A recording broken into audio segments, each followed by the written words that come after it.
بسم اللہ الرحمن الرحیم والصلاة والسلام علی رسولہ الکریم وعلی آلہ وصحبہ اجمعین اما بعد. تھوڑا آواز ٹھیک کرو. میرے محترم بھائی اور دوستو،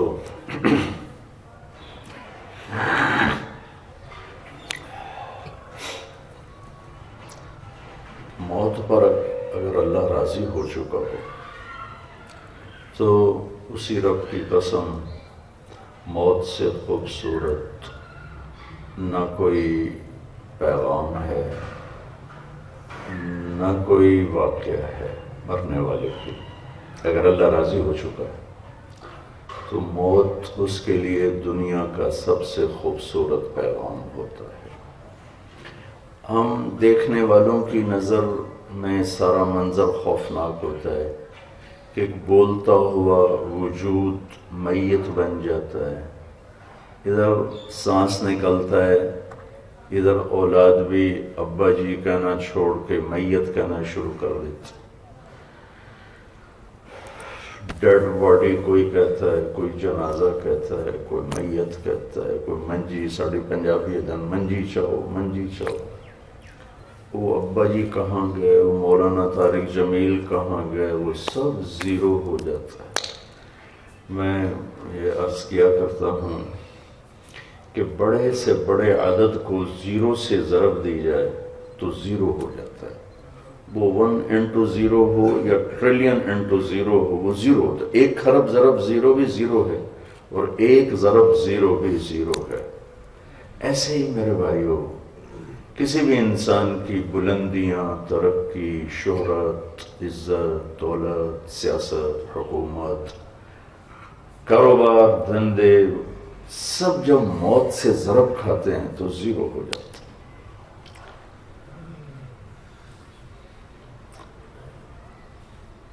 اور ہم اپنی آنکھوں سے اس کو زیرو دیکھتے ہیں، زبان سے زیرو بولتے ہیں. میت، منجی چاہو، میت چاہو، جنازہ چاہو. جنازہ پہنچ گیا، میت آ گئی، باجی رائے سے جی آمنا لیے جی، باجی بندے کٹھے ہو گئے جی. اتنی عمر گزری ہے، ایک دن ہم بھی ایسے ہی اٹھ کے جا کے مٹی میں سو جائیں گے. یہ دھوکے کا گھر ہے جہان، یہ مچھر کا پر ہے، یہ مکڑی کا جالا ہے. اس پہ آخرت کو بیچنے والا بڑا ہی نادان ہے بھائی.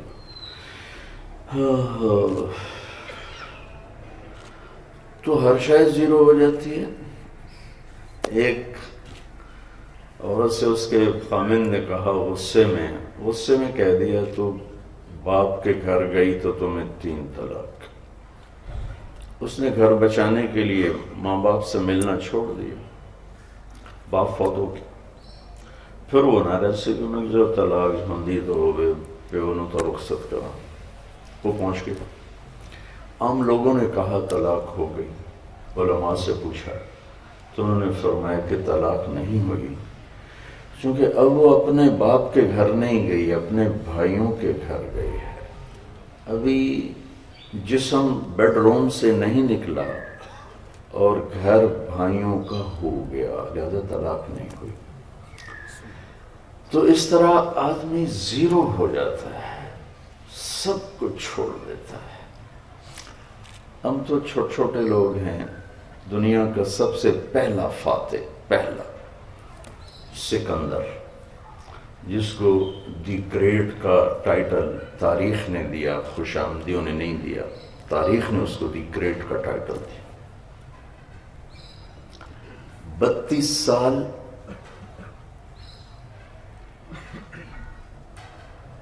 33 پورے نہیں ہوئے، 32 سال 10 مہینے 8 دن ٹوٹل زندگی. اور اس نے 17 لاکھ مربع میل علاقہ فتح کیا. یہ ہمارے علاقے کو وہ خون میں نہلاتا ہوا گیا.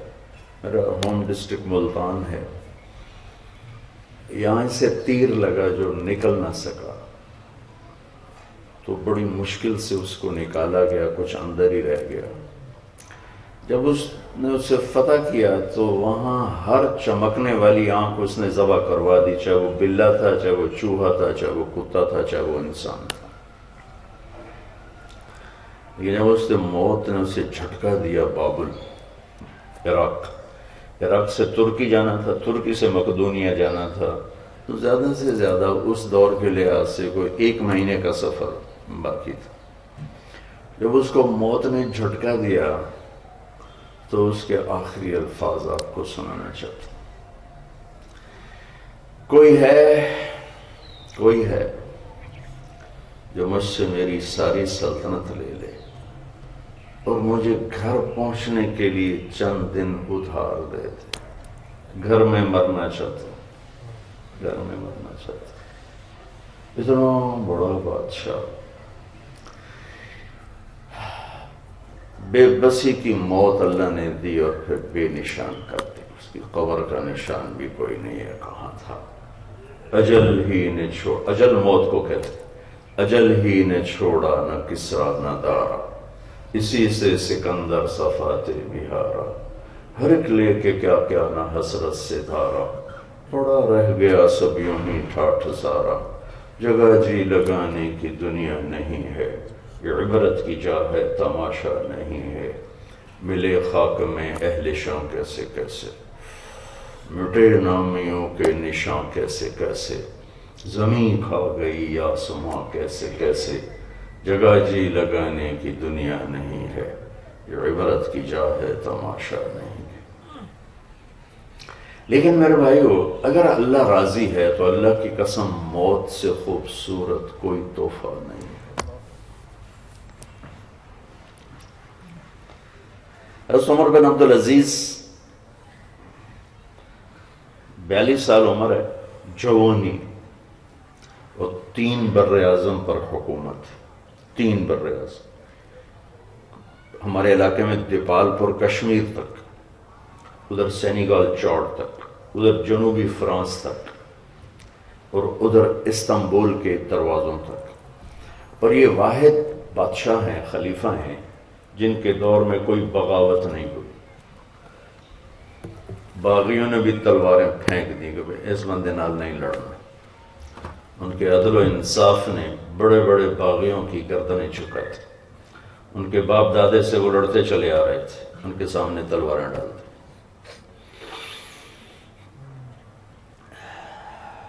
زہر دیا گیا تھا ان کو، تو جب وہ غلام پکڑا گیا جس نے زہر دیا تھا تو زہر کی نوعیت کا پتہ چلا، تو طبیب نے کہا کہ علاج ہو سکتا ہے، علاج ہو سکتا ہے۔ تو عمر بن عبدالعزیز فرمانے لگے کہ اگر تم یوں کہو کہ بس میں یہ کان کی لو کو ایسے چھو لوں گا تو میں ٹھیک ہو جاؤں گا، تو میں اتنا بھی نہیں چاہتا، میں اپنے اللہ کی ملاقات چاہتا ہوں۔ پیچھے 3 بر اعظم کی سلطنت ہے، عمر 82 سال نہیں، 42 سال عمر ہے، بھرپور جوانی، اور کوئی باغی نہیں پوری سلطنت میں، اور بیت المال کا خزانہ بھرا ہوا ہے۔ اور 1 ہفتہ پہلے رجا بن حیوہ کو بلایا، یہ قاضی تھے، مفتی تھے دمشق کے، کہنے لگے رجا ایک قسم دیتا ہوں، میرے لیے ایک دعا کر۔ وہ کہنے لگے پہلے دعا بتاؤ پھر قسم اٹھاؤں گا۔ کہا نہیں، پہلے قسم اٹھا کہ تو میرے لیے دعا کرے گا، پھر دعا بتاؤں گا۔ تو یہ تکرار ہوتا ہے۔ تو وہ امیر المومنین تھے، ان کو قسم اٹھانی پڑی، مفتی صاحب کو انہوں نے قسم اٹھا لی، کہنے لگے دعا کر اللہ مجھے موت دے دے۔ کہ یہ دعا میں تو کبھی نہیں مانگوں گا، ساری امت کا آپ اثاثہ اور سرمایہ ہیں، آپ نے عمر فاروق کا دور زندہ کر دیا، میں کیسے یہ دعا مانگوں؟ کہ بس تو نے قسم اٹھائی، دعا مانگ۔ 1 ہفتے بعد زہر کا قصہ ہوتا، تو جب وہ محسوس کیا کہ اب ٹائم قریب ہے تو انہوں نے رجا کو بلایا، مفتی صاحب، کہا کہ دیکھو میں نے 3 بادشاہوں کو اپنے ہاتھوں سے قبر میں اتارا، خلفاء، 3 خلفاء، عبد الملک بن مروان، ولید بن عبد الملک، سلیمان بن عبد الملک، یہ تینوں ایک چاچا عبد الملک، 2 چاچے کے بیٹے، عبد العزیز عبد الملک دونوں بھائی تھے، مروان کے بیٹے تھے۔ عبد الملک نے کوئی 21 برس حکومت کی، پھر ولید نے 10 سال حکومت کی، پھر سلیمان نے کوئی 2.5 سال حکومت کی، اور عمر بن عبد العزیز نے کوئی 2 سال 2 مہینے۔ کہنے کہ میں نے ان تینوں کو قبر میں اتارا، اور جب ان کے کفن کی گرہ کو کھول کے دیکھا تو ان کے چہرے قبلے سے ہٹے پڑے تھے اور رنگ کالے سیاہ ہو چکے تھے۔ عبد الملک گورا چٹا تھا، ولید ذرا سانولا تھا، اور سلیمان انتہائی خوبصورت نوجوان تھا۔ تو کہا تینوں کے رنگ کالے اور چہرے قبلے سے ہٹے ہوئے تھے۔ چہرے سے تو بہت کم لوگ، قبلے سے چہرے کا ہٹنا بہت کم لوگوں کو ہوتا، تینوں کے ہٹ گئے۔ تو دیکھو میں جا رہا ہوں تو دیکھنا کہ میرے ساتھ اللہ کیا کرتا ہے۔ سلیمان بن عبد الملک کی میت کو جب قبر کے قریب کیا گیا اتارنے کے لیے تو اس کا جسم ہلنے لگا، تو اس کے بیٹوں نے کہا کہ ہمارا باپ زندہ ہے، ویسے بے ہوش تھا، سکتا تھا۔ تو عمر بن عبد العزیز نے فرمایا کہ بھتیجو زندہ نہیں تھا، عذاب قبر جلدی شروع ہو گیا ہے، بل عجل اللہ بالعقوبہ، قبر کی پکڑ پہلے شروع ہو گئی ہے، جلدی سے چھپاؤ اپنے باپ کو۔ ان تینوں میں ایک مشترک جرم تھا، میں آج ان کو 1300 سال ہو گئے ہیں مرے ہوئے، میں قسم اٹھاتا ہوں یہ پکے نمازی تھے، یہ تہجد گزار تھے، یہ روزے دار تھے، یہ حج کرتے تھے، ان میں سے کوئی زانی نہیں تھا، کوئی شرابی نہیں تھا، کسی کی آنکھ میلی نہیں تھی، صرف ایک ان کا کام تھا، یہ ظالم تھے، انہوں نے حکومت کے لیے ظلم کے پہاڑ توڑتے۔ حکومت سے اللہ تھوڑا ہی روکتا ہے، ظلم سے روکتا ہے، سیاست سے تو نہیں روکتا، ظلم سے روکتا ہے۔ تو پرچہ دے دیو، انہوں اندر کر دیو، انہوں دی نالی نہ بنان دیو، ووٹ نہیں دیتا، انہوں دی سڑک نہ بنان دیو، سڑا ساتھ نہیں دیتا۔ یہ ہمارے سیاستدان ان چھوٹی چھوٹی باتوں پہ پکڑے جائیں گے، کیونکہ میرے نبی نے فرمایا ظلم سے بچنا، ظلم بہت بڑا اندھیرا ہے قیامت کے دن۔ اور مظلوم بھائیو، مظلوم ایک ہی قوم ہے پوری دنیا میں، وہ مسلم ہو، وہ مشرک ہو، وہ ہندو ہو، وہ سکھ ہو، وہ دہریہ ہو، وہ عیسائی ہو، اگر وہ مظلوم ہے تو اس کی دعا اللہ کے عرش کو ہلائے گی۔ مظلوم ایک ہی قوم ہے اللہ کی بارگاہ میں، اور ظالم بھی ایک ہی قوم ہے اللہ کی بارگاہ، وہ مسلم ہے، وہ مشرک ہے، وہ مومن ہے، وہ دہریہ ہے، وہ غیر مسلم ہے، اگر وہ ظالم ہے تو ایک قوم ہے۔ اللہ کا غیبی نظام اس کے خلاف ضرور چلے گا، ضرور چلے گا۔ اللہ کے نبی کا فرمان ہے 2 چیزوں کو اللہ دنیا میں دکھا دیتا ہے، باقی ساری چیزیں مؤخر کر دیتا ہے، لیکن 2 چیزوں کی جزا دنیا میں دکھا دیتا ہے، اصل تو آگے ہے۔ 2 چیزیں، ایک ماں باپ کی نافرمانی اور ایک ظلم۔ ظلم اور ماں باپ کی نافرمانی، یہ 2 گناہ ایسے ہیں جن کا ذائقہ دنیا میں بھی کچھ چکھنا پڑتا ہے اور اگلا پھر اس کے حساب سے۔ یہ ظالم تھے۔ ولید بن عبد الملک تہجد میں 10 سپارے کھڑے ہو کے پڑھتا تھا، روزانہ 3 دن میں قرآن ختم کرتا تھا۔ حجاج بن یوسف 3 دن میں قرآن ختم کرتا تھا، تہجد میں کھڑے ہو کے۔ ساڑھے کو بہ کے نہیں دا سپارے پڑھے جان دے، کھلو کے نفلیں پڑھ دے آئیں، لیکن وہ اللہ کی پکڑ کا شکار ہو گئے ظلم کی وجہ سے، ظلم کی وجہ سے. مجھے ایک سیشن جج کہنے لگے کہ مولانا صاحب ہمارے دیس میں عدالت کے نام پہ جو ظلم ہے باہر اس کی کسی کو خبر ہی کوئی نہیں کہ یہاں کتنا خوفناک ظلم ہو رہا ہے. عدالت کے نام پر، جج کے نام پر، وکیل کے نام پر، گواہوں کے نام پر جو ظلم ہو رہا ہے. عمر بن عبدالعزیز نے رجا سے کہا کہ دیکھنا میں جا رہا ہوں، میرے ساتھ میرا اللہ کیا کرتا ہے. جب یہ تخت پر بیٹھے ہیں تو اس کو ظلم سے، ایک مثال اس سے پہلے ہے یزید کے بیٹے کی. آپ نے یزید کی برائی تو سب نے سنی، اس کے بیٹے کی اچھائی شاید کسی کو بھی پتہ نہ ہو. اس کا باپ بھی 39 سال کی 41 سال کی عمر میں مر گیا. اس اپنے بیٹے کے لیے 3 بر اعظم کی حکومت چھوڑ کے گیا، اور اس کے بیٹے کی عمر تھی جب وہ حکمران بنا 22 سال، پاگل پن کی عمر. اور سارے دشمن اس نے کاٹ لیے اور ساری زمین اس نے ہموار کر دی، اور اس نے صرف 40 دن حکومت کی. اس کا نام تھا معاویہ بن یزید رضی اللہ عنہ، میں اس کو کہتا ہوں. 40 دن کے بعد بنو امیہ کو اکٹھا کیا اور اس کی تقریر سنو. سبحان کان ابی جبارن، میری قوم سنو میرا باپ ظالم تھا. پھر اس پر کئی دفعات لگائے. اس نے اہل البیت کا خون بہایا اس تخت کی خاطر. جس تخت کے نیچے اہل البیت کا خون ہو میں اس تخت پہ لعنت بھیجتا ہوں. یہ ہے تمہاری حکومت، جس کو مرضی دے. حکومت چھوڑ دی، حکومت چھوڑ دی. ساڈا ناظم نہیں چھڑدا، 100 ظلم کردا ہے کہ ناظم بن جاؤ. یہاں تو وزیروں کو ذلت و خواری دیکھنی پڑی تو ناظم نو کہیں لکھنا کسے کھاتے چ. لیکن بس لگے ہوئے کہ ایمان بکے، عزت بکے، جو مرضی ہو جائے، کرسی لگ جائے. ساری حکومت چھوڑ دو کہ یہ تمہاری. اور گھر میں داخل ہوا پھر جنازہ اٹھا ہے. اس طرح اپنے اللہ کو راضی کیا کہ 3 بر اعظم کی سلطنت کو ٹھوکر مار دی.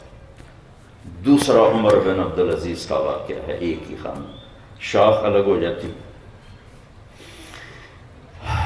ان کی جو بیگم ہے فاطمہ بنت عبد الملک، یہ سیاسی لحاظ سے آج کے دن تک دنیا کی سب سے بڑی عورت ہے سیاسی لحاظ سے. کہ اس خاتون کا دادا بادشاہ بنا، باپ بادشاہ بنا، خامد بادشاہ بنا، اور 4 بھائی بادشاہ بنے، اور اس نے سب کی حکومت دیکھی. سب. ہشام کے زمانے میں فوت ہوئی. ہشام اس کا بھائی تھا جو آخری بادشاہ بنا. یہ عورت 7 نسبتوں سے شہزادی اور ملکہ تھی، اور عبد الملک اس کو موتیوں میں، ہیروں میں تولتا تھا. لیکن جب حضرت عمر خلیفہ بنے تو فاطمہ کو بلا کر کہا کہ فاطمہ دیکھو، اب میں تیرا حق ادا نہیں کر سکتا، تو اگر طلاق لینا چاہو تو لے لو، کیونکہ آخرت کا معاملہ بڑا سخت ہے، اور اگر ساتھ رہنا ہے تو پھر تجھے اپنا حق معاف کرنا ہوگا.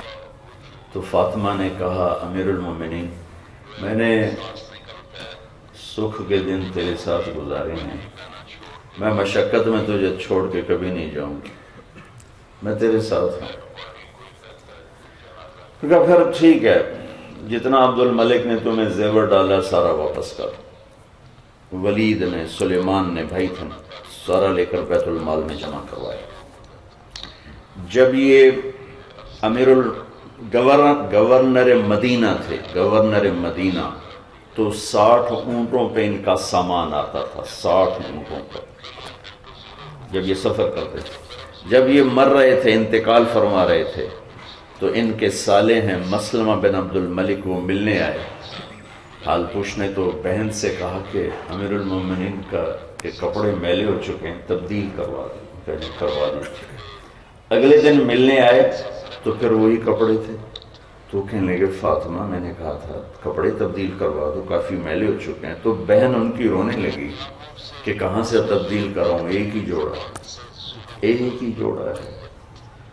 یا 3 بر اعظم کی سلطنت، اور ادھر ایک جوڑا کپڑا، گورنر ہیں تو 60 اونٹوں پہ سامان آتا ہے، اور امیر المومنین ہے تو ایک جوڑا ہے دنیا سے جاتا ہے۔ عید کے موقع قریب تھا تو بچوں نے مطالبہ کیا ماں سے کہ امیر المومنین سے کہو ہمیں بھی ایک ایک جوڑا لے کر دیں۔ حضرت عمر گھر میں تشریف لائے تو بیگم نے کہا کہ بچے کپڑے مانگ رہے ہیں۔ ایک تنخواہ مقرر کر لی تھی، وہ لیتے تھے، اس سے اوپر نہیں لیتے تھے۔ پہلے بادشاہوں نے بیت المال ذاتی بنا کے لوٹا، تو عمر فرمانے لگے کہ فاطمہ تمہیں تو معلوم ہے پیسے ہی کوئی نہیں، اس تنخواہ میں کپڑے کہاں سے لے کر، پیسے ہی کوئی۔ تو دونوں میاں بیوی سر جوڑ کے بیٹھے ہوئے ہیں کہ کیا کریں۔ یہ وہ مقام ہے جہاں والدین جھوٹ پہ چلتے ہیں، رشوت پہ چلتے ہیں، ہیرا پھیری پہ چلتے ہیں، قبضے گروپ بنتے ہیں، لینڈ مافیا بنتے ہیں۔ یہ وہ مقام ہے جہاں کر انسان پھسلتا ہے کہ بچیاں نے کتھو کھواویے، بچیاں نے کتھو دے، کچھ بناتے جاویے، کچھ بناتے جاویے۔ یہ وہ پوائنٹ آ چکا۔ تو حضرت فاطمہ کہتی ہیں کہ آپ ایسا کریں کہ اگلے مہینے کی تنخواہ ایڈوانس لے لیں، اس سے میں کپڑے سی لوں گی، اور جو روٹی کا مہینے کا خرچہ ہے وہ میں مزدوری کر لوں گی گھر بیٹھے، اس سے چلا۔ کہ ہاں یہ ٹھیک۔ تو انہوں نے بلوایا اپنے خزانچی کو، اس کا نام تھا مزاحم، اس سے فرمایا کہ ہمیں اگلے ماہ کی تنخواہ ایڈوانس دے دی جائے، ہم نے بچوں کے کپڑے بنائے۔ تو اس نے کہا کہ امیر المومنین میں آپ کو دے دیتا ہوں، سر آپ مجھے لکھ کے دے دیں کہ آپ 1 مہینہ زندہ رہیں گے، میں آپ کو دے دیتا ہوں۔ تو حضرت عمر چپ ہو بولے نہیں، اٹھ کے گھر آئے اور بیگم سے کہا بچوں سے کہہ دو کہ ان کا باپ کپڑے لے کے نہیں دے سکتا۔ عید کی نماز کے بعد جب سارا خاندان ملنے آیا اور بچے بھی ملنے آئے تو حضرت عمر ان کے کپڑے دیکھ کر آنکھوں میں آنسو آ کر کہنے لگے آج تمہیں گلہ تو آیا ہوگا اپنے باپ پر کہ کپڑے بھی لے کے نہ دیے۔ تو اس پر ان کے بیٹوں نے کہا کہ نہیں امیر المومنین، آج گلہ نہیں، آج ہمارا سر بڑا اونچا ہے کہ ہمارے باپ نے خیانت نہیں کی، ہمارے باپ نے خیانت نہیں کی۔ یہ چند ایک جھلکیاں ہیں ان کی حکومت کی، جیسے انہوں نے حکومت کی۔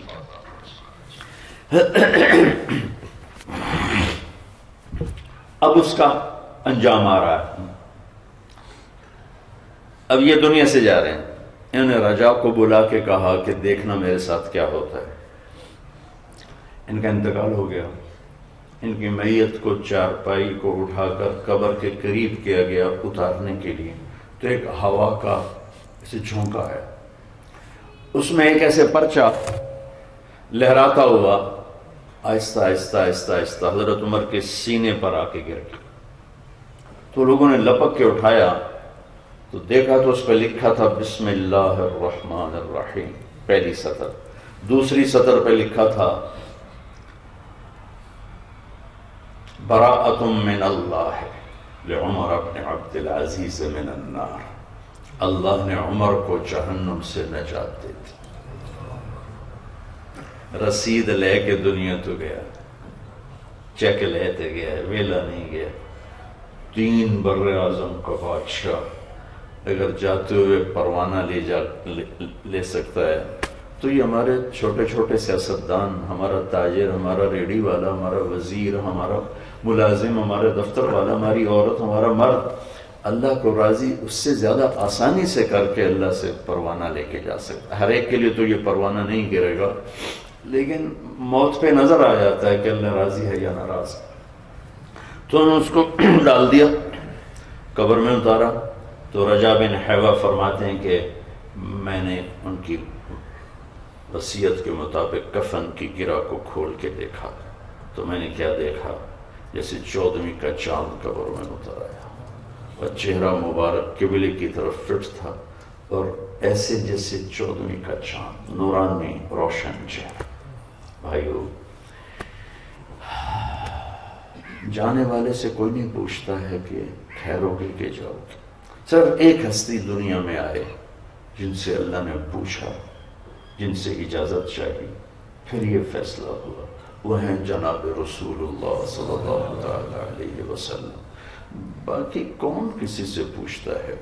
ہاں، اگر جاتے ہوئے جب پردہ ہٹتا ہے اور دنیا غائب ہوتی ہے، آخرت سامنے آتی ہے اور اللہ کی رضا کے پروانے نظر آتے ہیں، جنت کے فرشتے نظر آتے ہیں، تو پھر میرے رب کی قسم، جوان موت ہو یا بڑھاپے کی موت ہو، اس سے خوبصورت کوئی پیغام نہیں ہے۔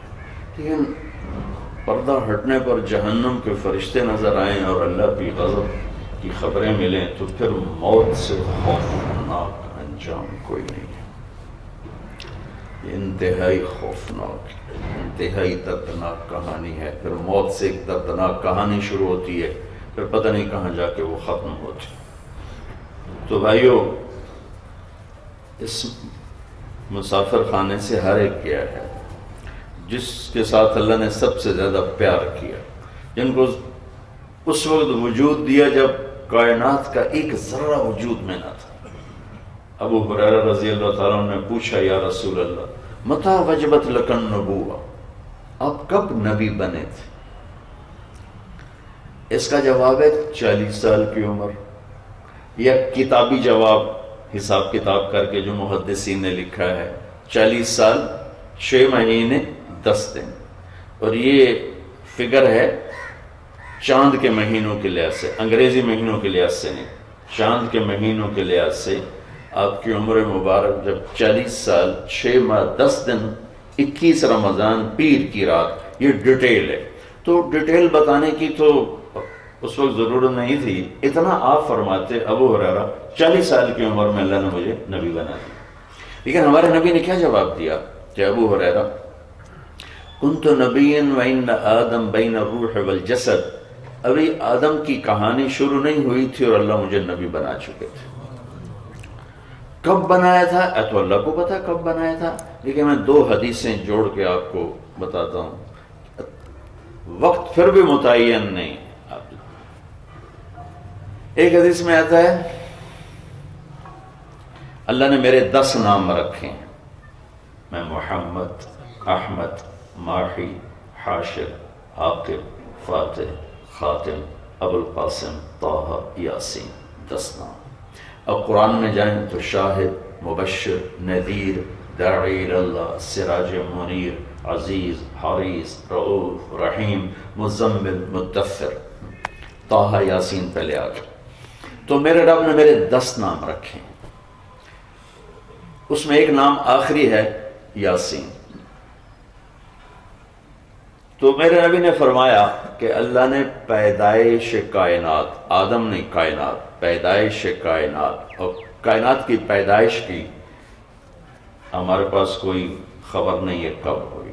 اس میں ہم سائنسدانوں کی بات لے لیتے ہیں کہ سائنسدان یوں کہتے ہیں کہ آج سے کوئی 25 اور 30 ارب سال کے درمیان ایک کائنات کو وجود میں دھماکہ ہوا ہے، کائنات بنی۔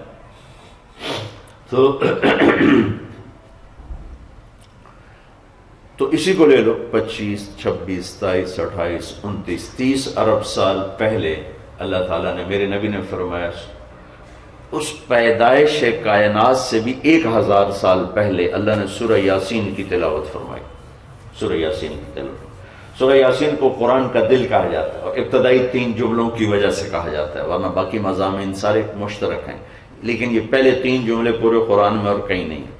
تو سورہ یاسین میرے رب نے تلاوت فرمائی پیدائش کائنات سے 1000 سال پہلے، تو وہ کیا ہے؟ یاسین شروع ہو گئی۔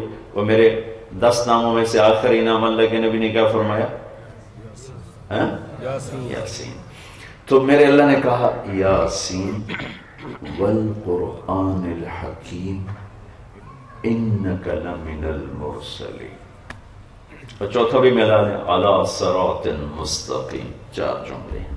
یاسین، مجھے قسم ہے قرآن حکیم کی، آپ میرے رسول ہیں۔ کوئی سامنے موجود ہے جس کو اللہ کہہ رہا ہے آپ میرے رسول ہیں؟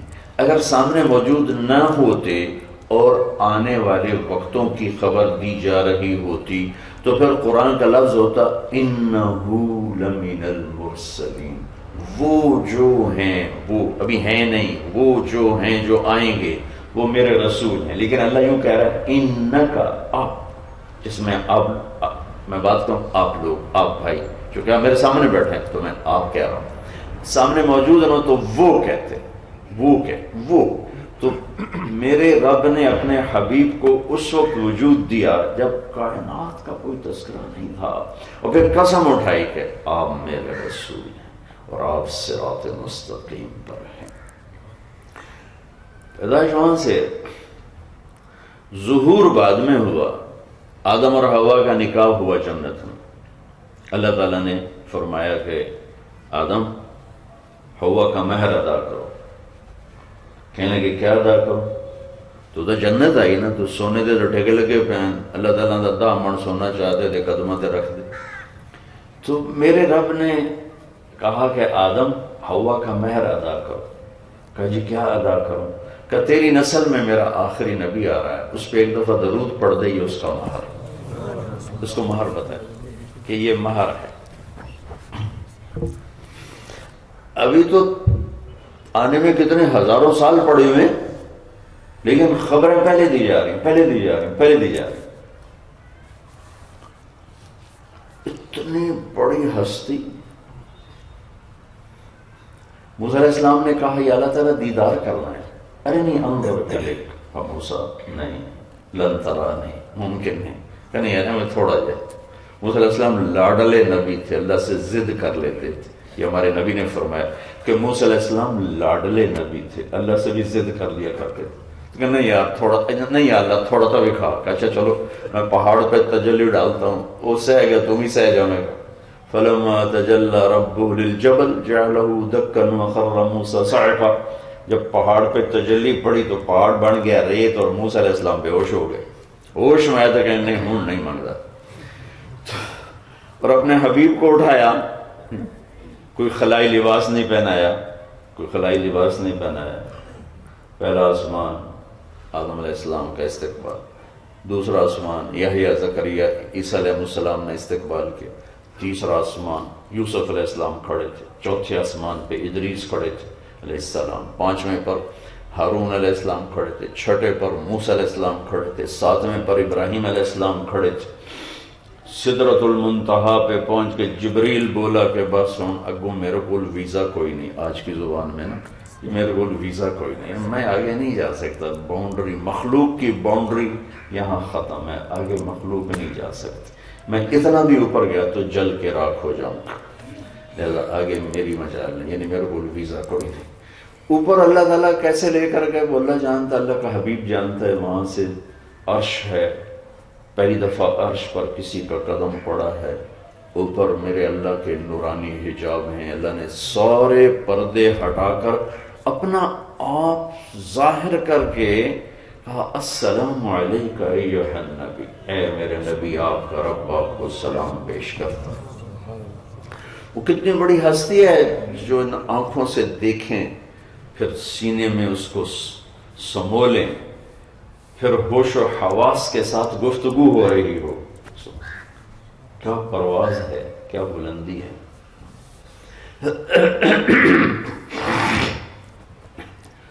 جن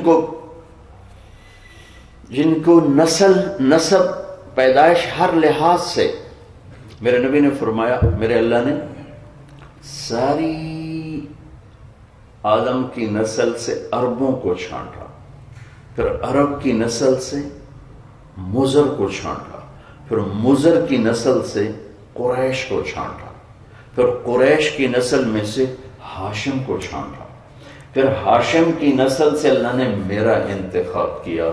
میں اس کائنات کا سب سے عالی خاندان، عالی نسب، عالی حسب. اس لیے انہوں نے فرمایا کل سبب و نسب منقطع الا سببی و نسبی. قیامت کے دن ہر رشتہ ٹوٹ جائے گا لیکن میرا رشتہ اپنی نسل کے ساتھ نہیں ٹوٹے گا. وَسَأَبُلُّهَا بِبَلَالِهَا، میں اسے پانی لگاؤں گا. اور آپ نے ایک عجب بات فرمائی، جس نے میری اولاد تو چلے گی نا، جس نے میری اولاد پر احسان کیا اور میری اولاد غربت کی وجہ سے اس احسان کا بدلہ نہ دے سکی تو احسان میرے اوپر ہے، میں اس کا بدلہ قیامت کے دن ادا کروں. سبحان اللہ، ایسا علی خاندان، ایسا علی نسب۔ ہرات میں ایک سید فیملی تھی، وہ فوت ہو گئے گھر والے، تو بیوہ فاقوں سے مجبور ہو کر سمرقند ہجرت کر گئیں۔ سمرقند اس وقت بہت متمدن، بہت بڑا شہر تھا، یہ 5ویں صدی کی بات۔ وہاں پہنچے، ان کی بچیاں تھی، بچہ کو نہیں تھا، تو انہوں نے پوچھا کہ کوئی یہاں سخی ہے جو کسی کو ٹھکانا تھا؟ تو لوگوں نے بتایا کہ ایک تو مسلمانوں میں ایک بہت رئیس آدمی ہے، بڑا سخی ہے، اور ایک پارسی آتش پرست، وہ بڑا سخی ہے، بڑا مہمان نواز۔ تو انہوں نے سوچا مسلمان کے پاس جاتی ہوں، پارسی تو مجھے کیا جانتا، تو ان سے جا کر کہا کہ میں آل رسول ہوں اور ٹھکانا کوئی نہیں، مجھے کوئی پناہ دو، میری بچی ہیں۔ وہ کہنے لگا آپ کے پاس کوئی نسب نامہ ہے؟ کہنے لگی میں پردیس میں ہوں، جان لیے پھرتی ہوں، نسب کہاں سے لیے پھروں؟ وہ کہنے لگا پھر یہاں تو ہر آدمی کہتا میں سید ہوں۔ تو چپ ہو گئی اور آئیں وہ اس کے پاس، آتش پرست آگ کے پجاری کے پاس، کہ میں مسلمانوں کے رسول کی نسل سے ہوں اور تنگی میں ہوں، مجھے ٹھکانا چاہیے۔ اس نے اسی وقت اپنی بیگم کو ساتھ لیا، جہاں بچیاں سرائے میں تھیں ان کو لے کر آیا، ان کو کھلایا پلایا سلایا۔ رات کو مسلمان رئیس نے خواب دیکھا کہ جنت میں ایک بڑا خوبصورت محل ہے اور اس کے دروازے پر اللہ کے حبیب کھڑے ہوئے۔ یہ پوچھتا ہے یا رسول اللہ یہ محل کس کا ہے؟ آپ فرماتے ہیں ایک ایمان والے کا ہے، ایمان والے کا ہے۔ یہ کہتا ہے یا رسول اللہ میں بھی ایمان والا ہوں، مجھے عنایت ہو۔ آپ نے فرمایا ایمان والا ہے تو گواہ پیش کر، تیرے پاس کیا سند ہے ایمان کی؟ تو وہ ایسے کانپ گیا۔ تو آپ نے جلال میں فرمایا کہ میری بیٹی تجھ سے ٹھکانہ مانگنے آئی، تو نے اس سے سند مانگی کہ اپنی سند پیش کر، دور ہو جاؤ میری نظروں سے۔ اس کی آنکھ کھلی ہو دی تو حال حال پہ گئی، انہوں نے اپنا ہوش رہا نہ گھر دا ہوش، روزہ کیا پتہ کرو بی بی کتھے گئی، پتہ کرو بی بی کتھے گئی۔ وہ نوکراں بھاج ترک کر کے پتہ کہ وہ تجیو لے گیا، آگ گلا بیلی لے گیا۔ وہ اس سردی میں نہ جوتا پہنا نہ کوئی کپڑا، اور دوڑ لگائی جا کے دروازہ دوڑ دوڑ دوڑ۔ وہ باہر نکلا، کہا بھائی وہ مہمان میرے واپس کر۔ کہا حضور وہ تو میرے مہمان ہیں، آپ کے تو نہیں۔ کہا بھائی میرا سارا سرمایہ لے لے، میں تمہیں 300 دینار 300 دینار کئی کروڑ روپیہ بن دے، کئی کروڑ، میں تمہیں 300 دینار دیتا ہوں، وہ مہمان مجھے واپس کر دے۔ تو وہ پارسی رونے لگا، کہنے لگا حضور ویکھوں بغیر سودا کیتا ہی ہوں ویکھ لیا، ہوں واپس نہیں ہو سکتا۔ جس خواب تانوں دھکے ملے وہ خواب میں بھی ویکھ رہا ہوں۔ میں نے بھی خواب دیکھا کہ اللہ کے نبی نے تمہیں دور کیا اور میری طرف توجہ کر کے فرمایا تو نے میری بیٹی کو ٹھکانہ دیا، تجھے اور تیری نسل کو جنت مبارک ہو۔ کہ میں تو کلمہ پڑھ چکا ہوں، میں تو ایمان لا چکا ہوں، میں تو اس بی بی کی طفیل ایمان لا چکا ہوں۔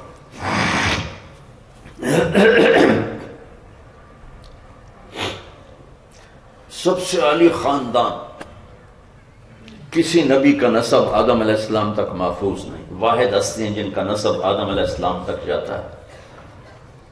محمد بن عبداللہ بن عبد المطلب بن ہاشم بن عبد مناف بن قصی بن کلاب بن مرہ بن کعب بن لوی بن غالب بن فہر بن مالک بن نذر بن کنانہ بن خزیمہ بن مدرک بن الیاس بن مدر بن نزار بن معد بن عدنان بن اود بن حمیسہ بن سلامان بن عوز بن بوز بن خموال بن ابی بن عوام بن ناشد بن حزا بن بلداس بن يدلاف بن طابخ بن جاهم بن ناحش بن ماخي بن عيفي بن عبخة بن عبيد بن الدعاء بن حمدان بن سنبر بن يثربي بن يحزن بن يلحن بن إرعوى بن عيلي بن زيشان بن عيسى بن أغناد بن إيهام بن مقصر بن ناحد بن زارع بن سمي بن مزي بن عوض بن عرام بن قيدار بن إسماعيل بن إبراهيم بن آدر بن ناحور بن سرول بن فائد بن عابر بن أرفشاد بن سام بن نوح بن لامك بن متوشال بن إدريس بن يرد بن ملهلئيل بن قينان بن آنوش بن شیس بن آدم علیہ السلام.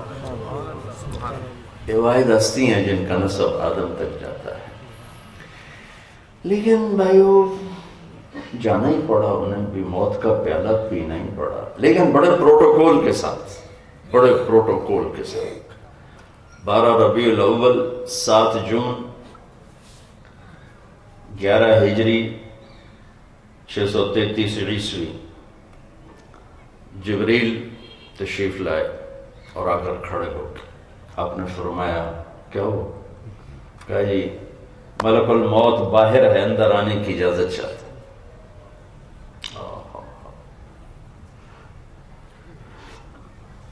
جہاں موت بھی پوچھ کے داخل ہو کیا دربار ہے, کہا جی اندر آنے کی اجازت چاہتے. اب آنے تو ملک الموت اندر آ گیا تھا. السلام علیکم یا رسول اللہ. کہ یا رسول اللہ آپ پہلی ہستی ہیں جنہیں میں سلام کر رہا ہوں, میں نے کبھی کسی کو سلام نہیں کیا. آپ پہلی ہستی ہیں. اللہ نے فرمایا پوچھ کے اندر جانا, بن پوچھے نہ جانا. آپ پہلی ہستی ہیں. اللہ نے فرمایا آنا چاہیں تو لے آنا, رہنا چاہیں تو چھوڑ کے واپس آ جاؤ. تو آپ نے فرمایا اگر میں اجازت دے دوں تو میری جان نکالو گے؟ کہ جی نکالوں گا. سبحان, پھر وہ تو اللہ کا امر ہے, میں نوکر ہی ہوں, نکالوں گا. تو پھر آپ نے جبریل کو دیکھا, اشاروں سے پوچھا کہ میں کیا کروں, جاؤں یا رہ جاؤں؟ تو جبریل نے عرض کی یا رسول اللہ اللہ آپ کی ملاقات کے شوق میں. بس بھائیو میں نے شروع میں بھی بات کی تھی کہ ایسے مریں کہ اللہ راضی ہو, پھر تو موت جیسا تحفہ کوئی. ایسے مریں کہ اللہ ملاقات کا شوق رکھے, تو اس سے خوبصورت تو تحفہ کوئی. لیکن اگر ایسے موت آئی کہ ہم ظالم بن کے جا رہے ہیں, غافل بن کے جا رہے ہیں, سود خور بن کے جا رہے ہیں, ڈاکو بن کے جا رہے ہیں, کوئی اور گناہ کرتے ہوئے جا رہے ہیں, تو یہ بڑی خطرناک موت ہے, بڑی خوفناک موت. تو جبریل نے عرض کی یا رسول اللہ اللہ آپ کی ملاقات کے شوق. تو آپ نے فرمایا اچھا جاؤ اللہ سے پوچھ کے آؤ میرے بعد میری امت کے ساتھ کیا کرے گا. پھر میں جواب دیتا. سبحان. دیکھو بھائیو, آپ نے جبریل کے آنے سے پہلے بیویوں کو بلایا, ان سب سے ملاقات کر کے اطمینان سے رخصت کر دی. پھر بیٹی فاطمہ کو بلایا, صرف ان کو بتایا کہ میں جا رہا ہوں. جب وہ روئیں تو کہا رو نہیں, ان قریب ملاقات ہے. تو سب سے پہلے باپ سے آپ ہی جا کے ملی, صرف 24 سال کی عمر. پھر داماد کو بلایا علی کو, ان کا سر اپنی گود میں رکھا, کمر پہ سر پہ ہاتھ پھیرے, دعائیں دیتے رہے, رخصت کی, اطمینان. آخر میں بچے بلائے حسن حسین, جو ہی سینے سے لگایا ساتھ ہی آنکھوں میں آنسو جاری ہو گئے. جو ایک کو زہر میں تڑپتا دیکھا, ایک کو کٹے سر کے ساتھ نیزے پر دیکھا تو آنسو جاری ہو گئے. لیکن ہاتھ نہیں اٹھایا, دعا نہیں مانگی, اللہ کی تقدیر کے حوالے کر دیا. جب میری آپ کی باری آئی تو ہاتھ اٹھا دیے کہ جبریل اللہ سے پوچھ کے آؤ میری امت کے ساتھ کیا کرو. یہ نہیں کہا میری اولاد کے ساتھ کیا کرو. لوگ مرتے ہوئے اولاد کو یاد رہتے, کوئی کہتا میرے بچے ملاؤ, کوئی کہتا میری بچیاں ملاؤ. لیکن میرے نبی نے حسن حسین کی تڑپ بھی دیکھی, سر کٹتا بھی دیکھا, کچھ نہیں بولی, تقدیر کے سپرد کی. لیکن ہمیں تمہیں مانگا اللہ سے, میرے رب کی قسم اگر میرے نبی یہ نہ مانگتے تھے آج ادھر بندر خنزیری پھر رہے ہوتے, انسان نہ پھر رہے ہوتے. ساڑھے کو اللہ نے رشتہ داری. ساڑا کوئی اللہ نال سوڑا سانگ ہے. مچھلی کھائی اللہ نے بندر بنا دی. مچھلی کھائی اللہ نے بندر بنا دی. سود کھانا مچھلی کھانے سے بڑا جرم. زنا کے اڈے، شراب کے اڈے مچھلی کھانے سے بڑا جرم. ماں باپ کی نافرمانی، ماؤں کو ذلیل کرنا مچھلی کھانے سے بڑا جرم. اس کملی والے کو دعا دو جنہوں نے کہا میرے بعد میری امت کے ساتھ کیا کرے گا پوچھ گیا. تو وہاں سے ملک الموت کھڑا رہا. جبریل جواب لے کر ہے کہ یا رسول اللہ کہہ رہے ہیں میں آپ کی امت کو تنہا نہیں چھوڑوں گا. الآن قرۃ عینی، اب میری آنکھیں ٹھنڈی ہیں. اللہم الرفیق الاعلی، یا اللہ مجھے اپنے پاس بلا لے. تو بھائیو چلے ہی جانا ہے سب نے. جب جانا طے ہے تو ایسے جائیں کہ اللہ راضی ہو. دنیا بناؤ، سیاست کرو، حکومت کرو، تجارت کرو، جو مرضی کرو، اللہ کو ناراض کر کے، راضی کر کے. 3 بڑے گناہ نکل جائیں. ظلم چھوڑ دے، جھوٹ چھوڑ دے، دھوکہ دینا چھوڑ دے. یہ 3 کام زندگی سے نکال دیں، آپ کی زندگی چمکتا سورج ہو جائے گی. اپنی زندگی سے جھوٹ نکال دیں، دھوکہ دینا نکال دیں، ظلم کرنا نکال دیں.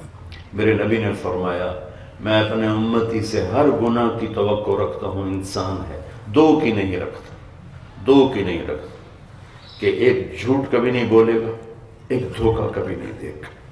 لیکن میرا سارا تیز جھوٹ اور دھوکے میں ڈوب چکا، وہ ظلم و ستم کی چکی میں پس چکا، مظلوم پس چکا ہے. تو بھائیو کوئی اس کے لیے غاروں میں نہیں جانا. یہیں فیصل آباد میں رہتے ہوئے زندگی سے ظلم نکل جائے، جھوٹ نکل جائے، خیانت نکل جائے. اور چند فرائض ہیں. 5 نمازیں چکھٹے ہم لوگ 5 لوٹے پانی تے 50 منٹ لگ جائیں 5 نمازاں پڑھیاں جاندیں. اللہ نے فرائض کتنے تھوڑے بنائے؟ 5 نمازیں. 30 روزے. بیمار ہیں اچھا بعد وچ رکھ لیں، مسافر ہیں اچھا بعد وچ رکھ لیں. زکوٰۃ پیسے والے پر، حج پیسے والا پلس صحت مند. پیسہ ہوئے صحت نہ ہوئے تو ہی حج فرض کوئی نہیں ہے. کتنا فرائض اب تک کتنے تھوڑے بنائے. ہاں بندوں کے حقوق زیادہ بنائے ہیں، اتنے معاملہ اوکھا کرتا ہے. ظالم بن گیا نا، مظلوم بن کے آ جاؤ حسین کے ساتھ کھڑے ہو جاؤ. ظالم بن گیا تو یزیدیوں کے ساتھ کھڑا ہونا پڑے گا.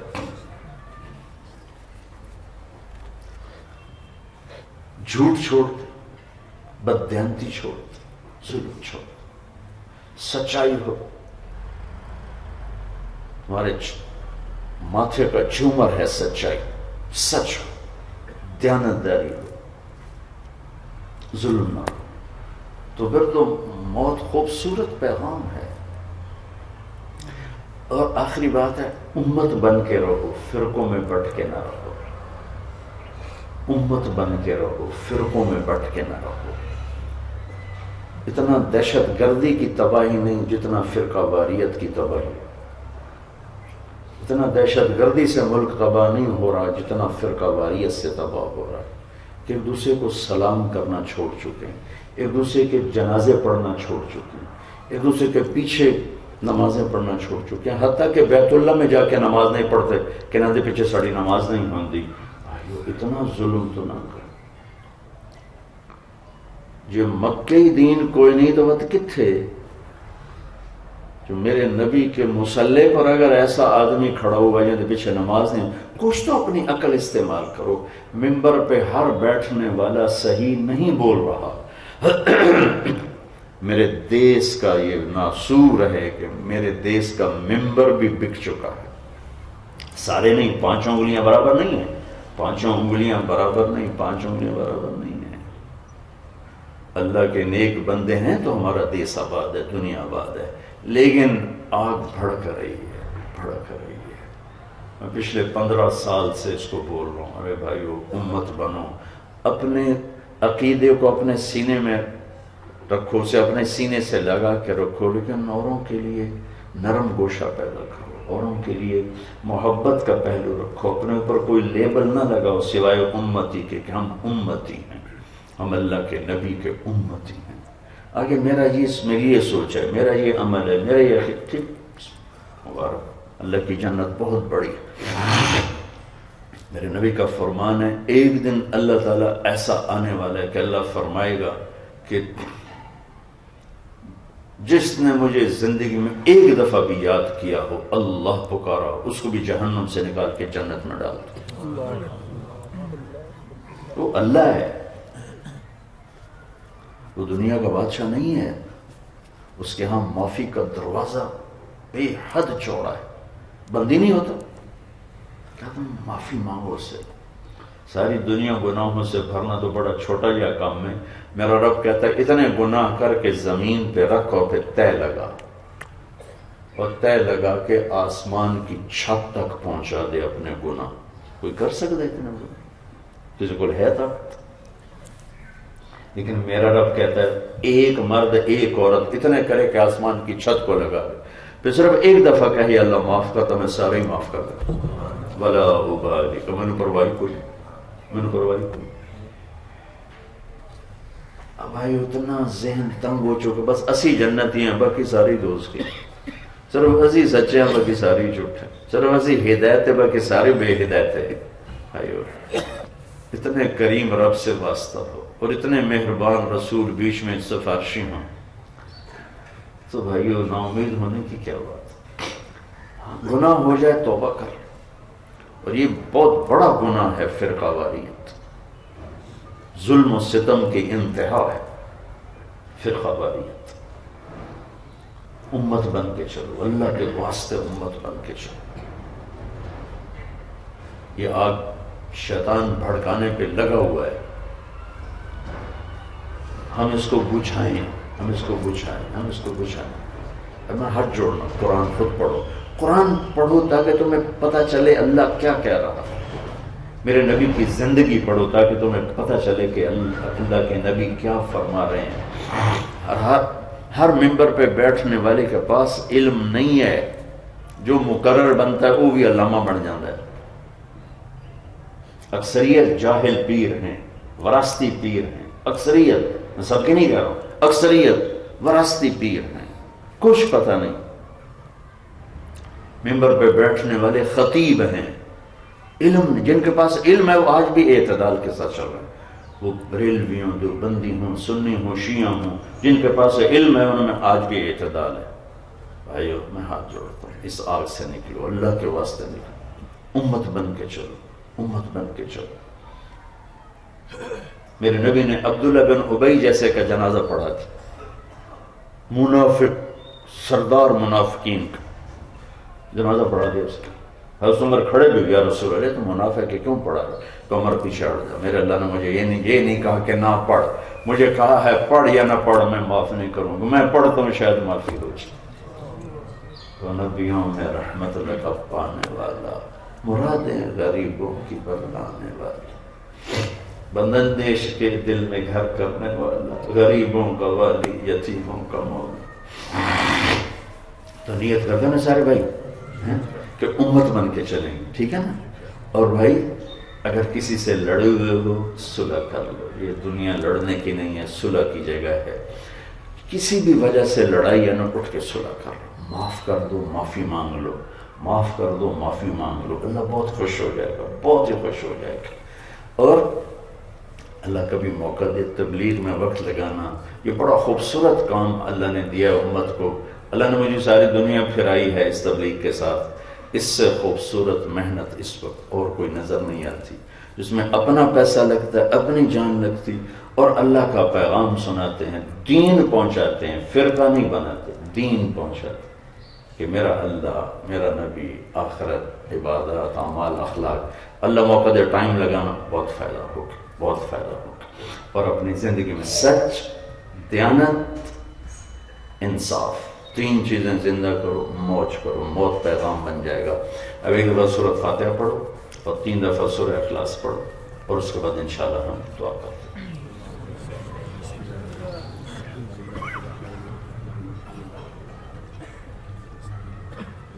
وہ حامد کدھر ہے؟ ٹھیک ہے،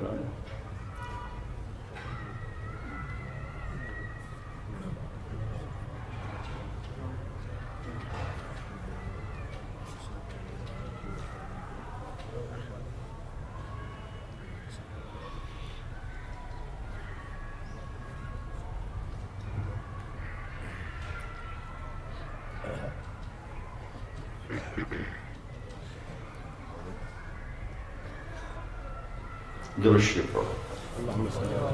اللهم لك الحمد كما أنت أهله فصل على محمد كما أنت أهله وفعل بنا ما أنت أهله إنك أهل التقوى وأهل المغفرة.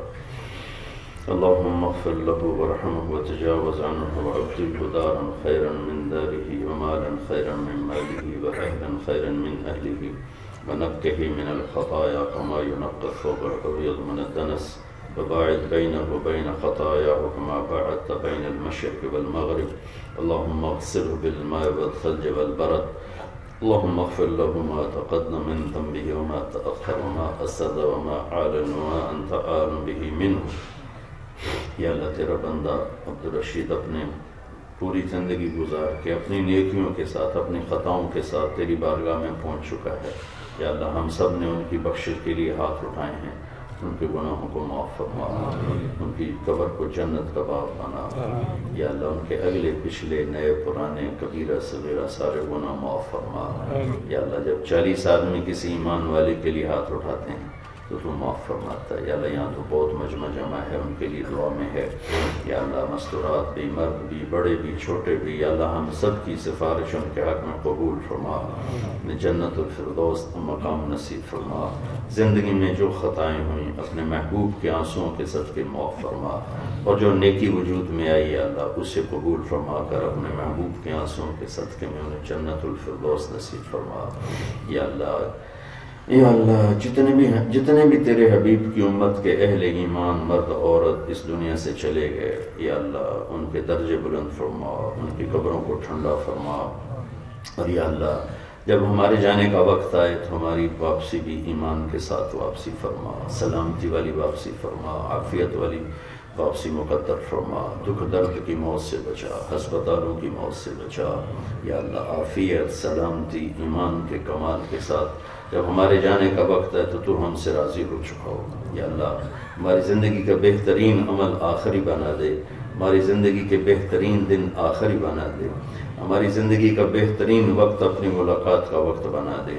یا اللہ ہمارا آخری عمل وہ ہو جس پر تو سب سے زیادہ راضی ہو, ہمارے آخری دن وہ ہوں جس پر تو سب سے زیادہ راضی ہو. اور یا اللہ ہماری خوشی کا لمحہ وہ ہو جب تو ہم سے ملاقات کر رہا ہو, ہم تجھ سے ملاقات کر رہے ہیں. جتنے بھائیوں نے ہاتھ اٹھائے ہوئے ہیں یا اللہ ان کو, ان کے اہل کو, عیال کو, جو آگے چلے گئے ان کے درجے بلند فرما, جو زندہ ہیں ان میں برکت عافیت نصیب فرما. یا اللہ اس خاندان کو بھی, ان کے بھائی بہنوں کو, ان کی مستورات کو, ان کے مردوں کو یا اللہ تو اپنے خزانوں سے ان کی آگے پیچھے دائیں بائیں سے حفاظت فرما. ان کی یا اللہ زندگیوں میں, عمل میں, اخلاق میں بلندی ترقی نصیب فرما. ہر قسم کے فتنوں سے بچا, آفات سے بچا, شرور سے بچا, حاسد کے حسد سے بچا, فتین کے فتنہ سے بچا, ساحر کے سحر سے بچا. آپس کی محبت نصیب فرما, خاندان کو بطور خاندان قائم فرما, دائم فرما. ربنا آتنا فی الدنیا حسنہ وفی الآخرۃ حسنہ وقنا عذاب النار. وصلی اللہ تعالی علی النبی الکریم. آمین برحمتک یا